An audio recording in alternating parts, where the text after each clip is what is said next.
Hello artists, today we're going to start a landscape painting inspired by the terracotta warriors that were found in Xi'an, China. You get to pick the direction for your paper. The warriors are hidden inside in a tomb underneath a really big hill. We're going to bring them out into the daylight. You know, what would it be like if they weren't buried underneath the hill? What would it be like if they were real people standing outside? So you get to pick the direction. And I showed you some pictures of the area. So it's very hilly. So whichever direction you choose for your picture, we need to make some kind of hills. And they can always be layered in your picture. I'm keeping this kind of simple. Just drawing a few lines. If you wanted to add a little river, you can. But don't make it super complicated. Next, we're going to learn how to create something called a wash with your watercolors. So what we are going to do is use your watercolor paints. Please remember that water is your best friend. And you make a little puddle, stir. And the way this works is, for example, if I'm painting the sky, I'm going to start out painting it so it's darker along the top. And then, using just water, we fade it out as it gets closer to the horizon, because that's what the sky actually does.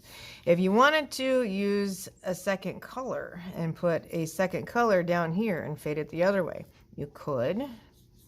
Just have to make a good choice, and it needs to be next door to the color you started with. If I want it darker on top because I felt it got too light, I can always add a little more color. And make sure we're going all the way to the edge of your paper.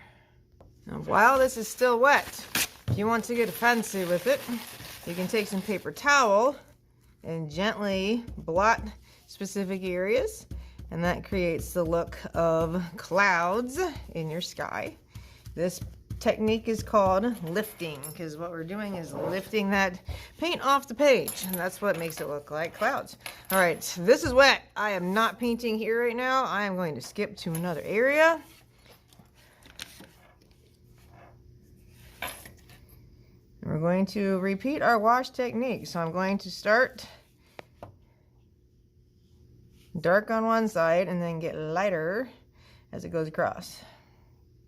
Now with my water, I'm probably going to be dark on the edges and lighter in the middle.